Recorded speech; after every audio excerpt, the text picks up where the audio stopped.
Comment porter au plus haut, pour la France et pour le monde incertain dont elle est enveloppée, les chances de la paix? Et si, malgré son effort et sa volonté de paix, elle est attaquée, comment porter au plus haut les chances de salut, les moyens de la victoire? Ainsi s'exprimait Jean Jaurès il y a plus de 100 ans depuis cette même tribune.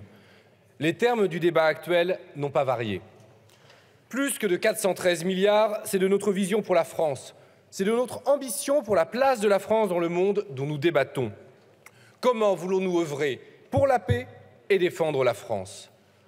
Le monde incertain que décrivait Jaurès l'est encore plus aujourd'hui. Crise financière, monétaire, retour des logiques de bloc, retour de la guerre en Europe avec la terrible agression de l'Ukraine par la Russie et crise climatique qui surdétermine tout. L'humanité tout entière est en péril.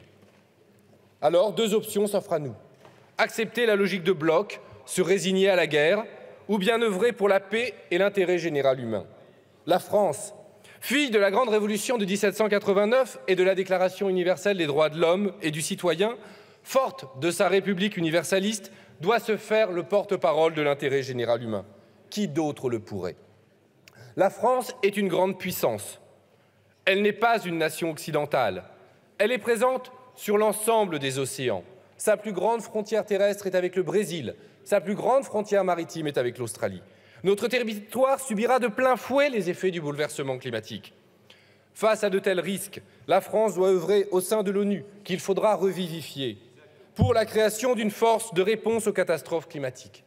Rendre toute sa place à l'ONU, c'est réaffirmer le primauté du multilatéralisme et du droit international. C'est offrir une alternative au retour de la logique belligène des blocs, qu'ils soient états-uniens ou chinois.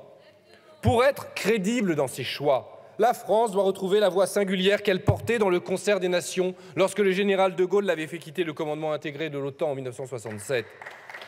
Or, depuis 2008, la France a réintégré ce commandement. Pour quel bilan? Pour quel bénéfice? La foi de la France porte-t-elle plus loin ou au contraire est-elle rendue inaudible par son alignement sur des intérêts qui ne sont ni les siens, ni ceux de l'intérêt général humain? Il en va de même pour le mythe de l'Europe de la défense.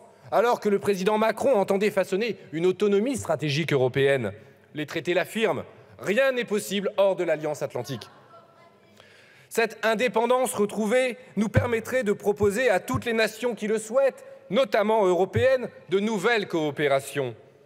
Nous devons relancer des discussions pour un nouveau traité faisant de l'espace un bien commun de l'humanité. Nous devons œuvrer pour la mise en place d'un droit international du cyber. Nous devons œuvrer, dans le respect du traité de non-prolifération, au désarmement nucléaire multilatéral des puissances dotées et détentrices. Cette ambition n'est pas contradictoire avec le fait de réaffirmer qu'aujourd'hui, la dissuasion nucléaire demeure la clé de voûte de notre défense nationale. Mais si la dissuasion reste crédible aujourd'hui, qu'en sera-t-il demain? Qui peut nous garantir que la dissuasion nucléaire ne sera pas un jour notre nouvelle ligne Maginot? Quel dirigeant responsable pourrait affirmer aujourd'hui que dans 30, 40, 60 ans, la dissuasion nucléaire sera infaillible? Car avec les ruptures technologiques dans l'espace, dans les fonds marins, dans le cyber, dans le domaine de l'hypervélocité, il se pourrait que notre dissuasion soit contournée. Ce risque, même infime, il n'est pas acceptable de s'y exposer et d'y exposer la nation. Dès lors, nous devons l'anticiper. Il faut explorer toutes les pistes d'action dissuasives crédibles, y compris non nucléaires. C'est pourquoi nous proposons de créer un commissariat à la dissuasion de demain. Elle sera peut-être spatiale, cyber ou autre. Il est certain, en tout cas, que l'avenir de notre nation se jouera dans ces espaces. Nos entreprises de défense excellent dans ces domaines, comme dans les autres, grâce aux ouvriers spécialisés, aux techniciens et aux ingénieurs qui font leur puissance. Nous devons les ramener dans le giron public pour rester maîtres de notre destin. Nous devons mobiliser toutes les compétences. C'est pourquoi nous proposons une conscription citoyenne, loin de votre SNU, gadget réactionnaire et folklorique qui n'apporte rien à la défense de notre pays, mais fait peser une menace de plusieurs milliards d'euros sur votre programmation. Notre conscription citoyenne sera le moyen de mettre la totalité de la nation en mouvement pour œuvrer contre les effets du changement climatique et les crises multiples qu'il engendrera. L'avenir de notre nation dépend enfin des femmes et des hommes qui s'engagent pour la défense de notre patrie. Nous devons leur garantir des conditions d'exercice et une rémunération digne et un accompagnement exemplaire pour nos blessés et nos anciens combattants. Les enjeux présents et futurs sont immenses.